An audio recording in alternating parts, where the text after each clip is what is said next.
Hello everyone, my name is Vivek Kumar Tripathi और आज का हमारा टॉपिक है Newton's laws of motion and forces. तो first thing, what is force? तो force is an external agent like pull or push which tends to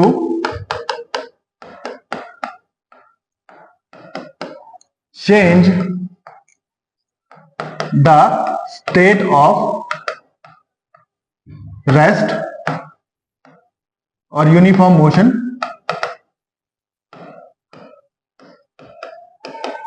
or direction of a body। इसका मतलब क्या है? इसका मतलब फॉर एग्जाम्पल, जैसे हम किसी चीज को, जैसे हम इस पेन को अगर हम पुल करें दोनों तरफ से या पुश करें तो इसका क्या होगा, जो स्टेट होगा। फॉर एग्जाम्पल अभी ये रेस्ट पर है, अगर मैं इसको पुश करता हूं ऊपर की तरफ तो क्या होगा, ये इसकी स्टेट चेंज होगी, ये मोशन में आएगा। और अगर पुल करता हूं ऐसे तो इसकी स्टेट चेंज हो रही है, रेस्ट से मोशन में आ रहा है। सेम थिंग, अगर एक मूविंग कार है उसमें ब्रेक लगाते हैं तो फोर्स की वजह से मोशन से रेस्ट में आती है तो उसकी स्टेट चेंज हो गई। सिमिलर एग्जांपल, अगर टेनिस बॉल को बैट से मारा जाए तो उसका शेप चेंज जाता है ना, उसी तरह अब ये फोर्स, इसकी यूनिट क्या होती है? इसकी यूनिट होती है न्यूटन, हमारे न्यूटन बाबा के नाम पर। अब टाइप्स ऑफ फोर्सेस क्या है? यहां पर टाइप्स ऑफ फोर्सेस होता है कॉन्टैक्ट फोर्स और non contact force.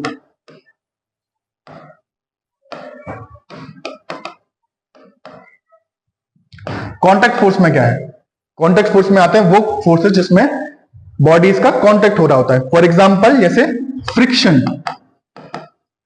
Two bodies के बीच में, जब फॉर एग्जांपल ये बॉडी यहां पर रखी है, मैं इसको फोर्स लगाता हूं यहां से और इन दो सरफेस के बीच में एक फोर्स लगता है, उसको बोलते हैं फ्रिक्शन। दूसरा पुल या फिर पुश, अगर मैं इस पेन को पुल कर रहा हूं एक साइड में तो एक कॉन्टैक्ट लगाना पड़ रहा है पुश करने के लिए। अगर मैं इस बोर्ड को पुश करता हूं डायरेक्शन में तो push force, push pull, friction etcetera. एक होता है non contact force. Non contact force में क्या है? Gravitation, nuclear forces, electrostatic forces, magnetism etcetera. अभी यहां पर हमको पढ़ना है एक चीज, इंपॉर्टेंट टॉपिक, इसको बोलते हैं बैलेंस एंड अनबैलेंस फोर्स। क्या? Balance and unbalance force.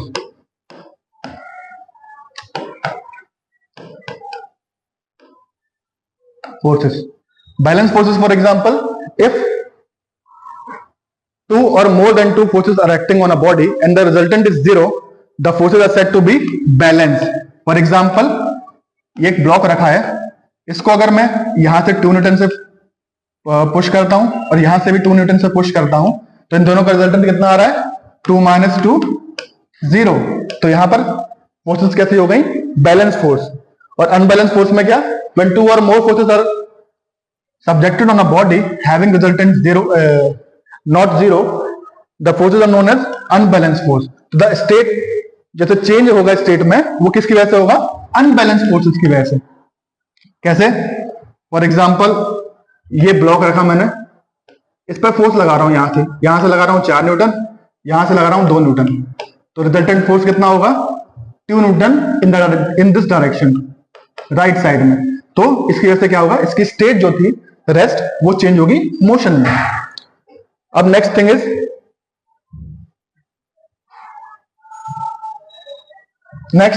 Inertia. So what is inertia? Inertia क्या है? It is a property of a body due to which it opposes any change in the state, example motion और rest. इसका मतलब क्या होगा? इसका मतलब है कि ये वो प्रॉपर्टी है बॉडी की जो अपोज करती है इसकी स्टेट को। इसके स्टेट को मतलब यहां पर which opposes the change in its state. मतलब अगर यहां पर कोई बॉडी रखी हुई है, मैं इसको अगर पुश कर रहा हूं, यहां पे ऐसे, तो ये एकदम से मोशन में नहीं आ जाएगी, ये पर रेस्ट करती है। और इनर्शिया डायरेक्टली प्रोपोर्शनल टू होता है मास के। कैसे? जिस बॉडी में ज्यादा मास होगा उसका इनर्शिया ज्यादा होगा। फॉर एग्जाम्पल अगर एक कार चल रही है, उस वो क्या मोशन में है, तो उस मोशन को मोशन की स्टेट से रेस्ट की स्टेट में लाने में उसको ज्यादा एफर्ट लगाना पड़ेगा, ज्यादा फोर्स लगाना पड़ेगा। तो क्यों? क्योंकि उसका इनर्शिया ज्यादा है। इसी तरह अगर एक 10 किलो का, अगर एक 100 किलो का बोरा रखा हुआ है, उसको मुझे पुश करना है, रेस्ट पे है, उसकी स्टेट क्या है? रेस्ट की। उसको मोशन में लाना है तो उसको ज्यादा एफर्ट लगाना पड़ेगा बजाय 10 किलो के बोरे को। क्यों? क्योंकि उसका मास ज्यादा है। इसका मतलब inertia is directly proportional to mass. The next thing is, पहला लॉ जो आता है हमारा, फर्स्ट लॉ, उसको बोलते हैं law of inertia.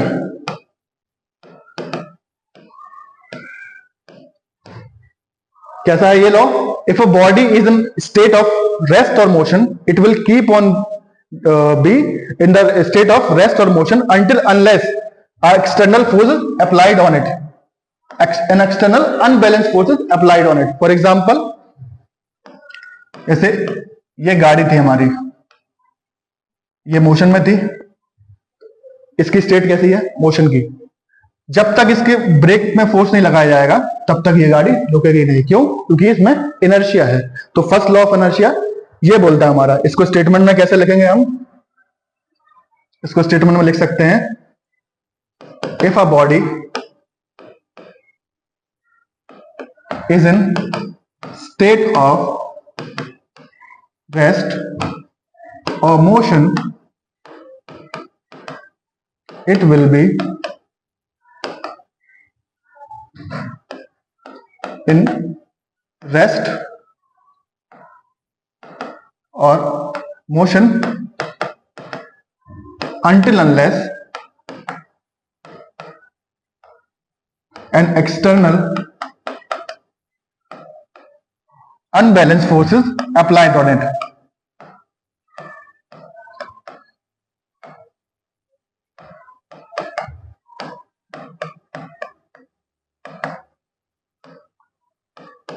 Unbalance force applied on it. Unbalance क्यों? क्योंकि हमने अभी देखा था अनबैलेंस फोर्स की वजह से ही मोशन आ रहा था किसी बॉडी में, किसी की स्टेट चेंज हो रही थी। जैसे रेस्ट से मोशन में जा रहा था और मोशन से रेस्ट में जा रहा था।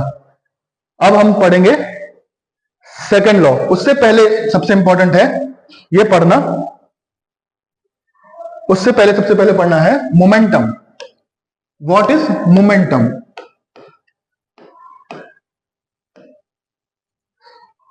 जैसे हमने पढ़ा था अभी फोर्स के बारे में, उसी तरह हमको पढ़ना है मोमेंटम के बारे में। तो हमारी फोर्स क्वांटिटी कैसे थी? फोर्स हमारी क्वांटिटी वेक्टर। क्यों? क्योंकि फोर्स डायरेक्शन पर डिपेंड कर रहा था। जैसे हमने ब्लॉक पे रखा था, जिस डायरेक्शन में हम फोर्स लगा रहे थे उसी डायरेक्शन में मोशन आ रहा था, ऐसे अनबैलेंस फोर्स की वजह से। अब यहां पर हमको पढ़ना है मोमेंटम। तो मोमेंटम हम क्या पढ़ेंगे?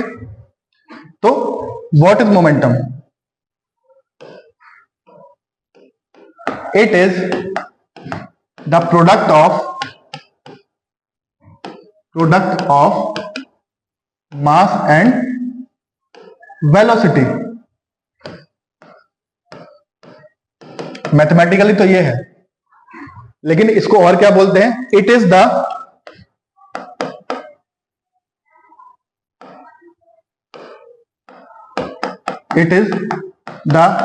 amount of motion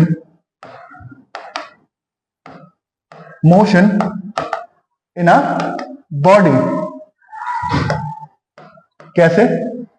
मैंने बोला it is the product of mass and velocity. इसको रिप्रेजेंट करते हैं P से, मास इंटू वेलोसिटी। क्योंकि वेलोसिटी एक वेक्टर क्वांटिटी है तो हमारा मोमेंटम भी एक वेक्टर क्वांटिटी है। अब ये मोमेंटम का मतलब क्या होगा? फॉर एग्जाम्पल दो ऑब्जेक्ट हैं सेम मास के, तो एक की वेलोसिटी है v, दूसरी की वेलोसिटी है 2v। तो हम बोलेंगे मोमेंटम किसका ज्यादा है? जिसकी वेलोसिटी है 2v। तो ये वेलोसिटी पे डिपेंड करता है और किस चीज पे डिपेंड करता है, मास पे। अब जैसे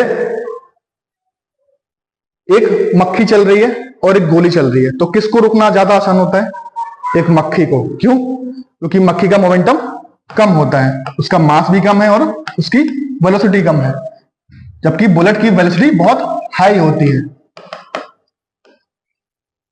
अब इसके एग्जाम्पल क्या है, इसके एग्जाम्पल है ये काम कैसे आता है। फॉर एग्जाम्पल हम देखते हैं एक कार है, उसको रोकना मुश्किल होगा या फिर एक साइकिल को। ऑफ कोर्स एक साइकिल को रोकना ज्यादा मुश्किल होता है। क्यों? क्योंकि उसका मोमेंटम कम है। अब इसको ना हम पढ़ते हैं सेकंड लॉ में, इसका एप्लीकेशन क्या है। सेकंड लॉ हमारा बोलता है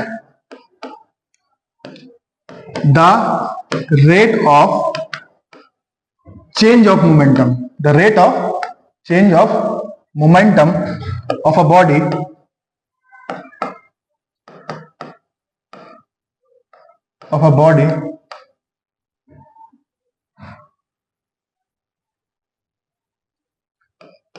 is directly proportional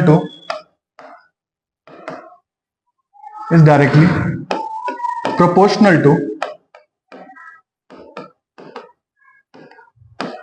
force applied on it। क्या?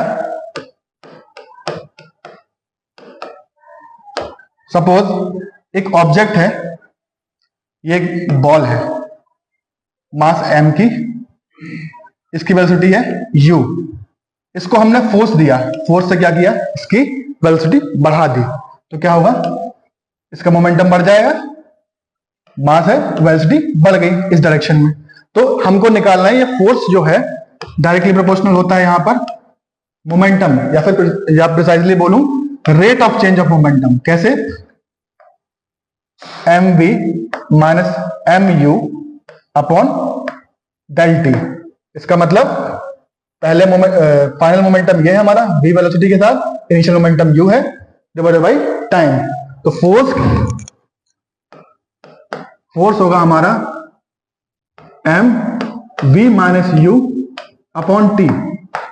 अब जब इसका प्रोपोर्शनैलिटी कांस्टेंट हम हटाते हैं तो क्या आता है, force is equal to k m v minus u upon t. तो जब k की वैल्यू क्या होती है, यहां पर k की वैल्यू होती है 1।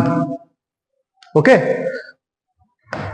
अब क्या करते हैं, force is equal to m v minus u upon T.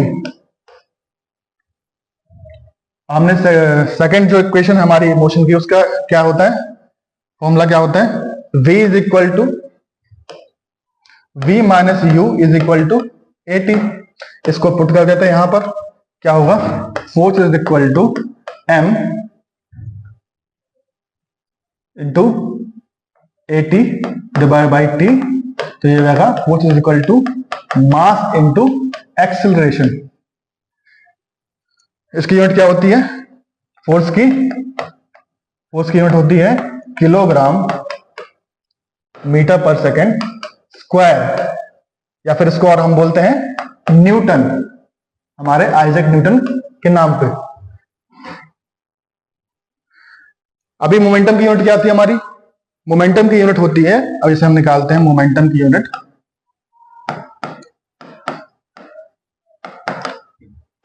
Kilogram metre पर सेकंड। कैसे?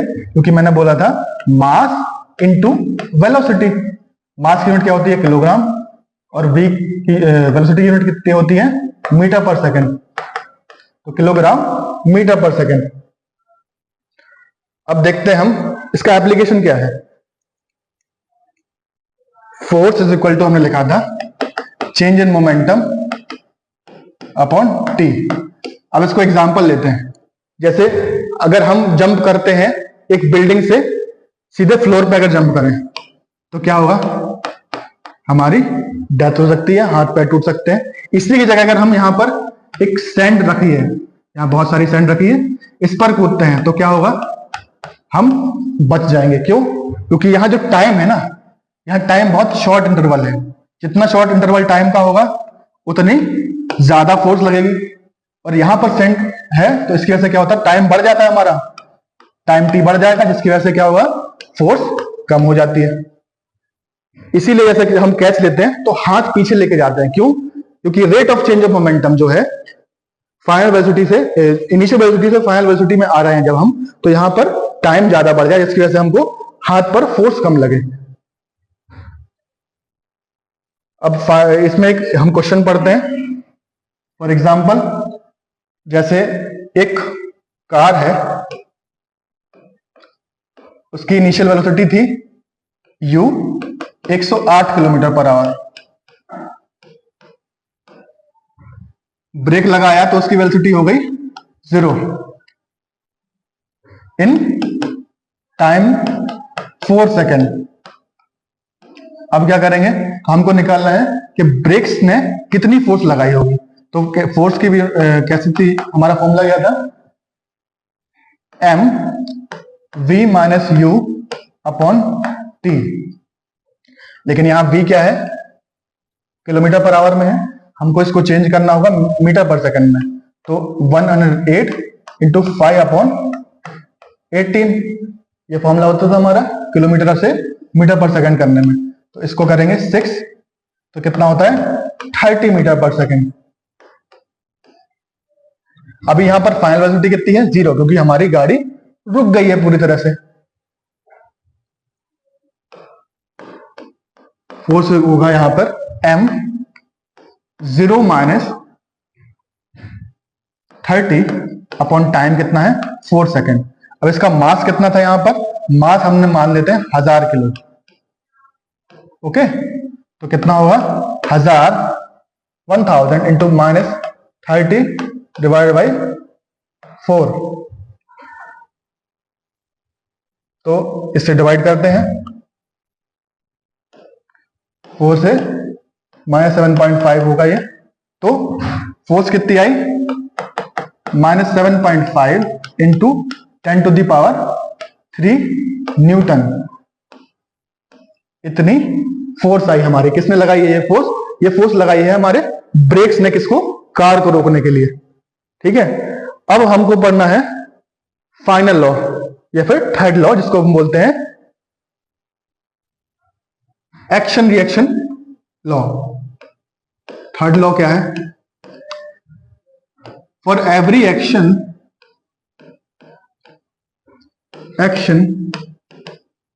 exerted by a body, there is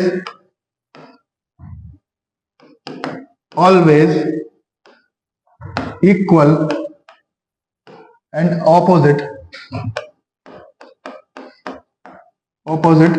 reaction by the body on which force was exerted। इसका मतलब क्या है, सपोज दो बॉडी हैं, जैसे मैं इस बोर्ड पर अगर फोर्स लगाऊं तो ये बोर्ड भी मुझ पर equal and opposite amount of force लगाएगा। लेकिन यहां पर एक चीज मिसअंडरस्टूड होती है हमेशा, जो एक्शन और रिएक्शन पेयर होते हैं ना, अगर फॉर एग्जांपल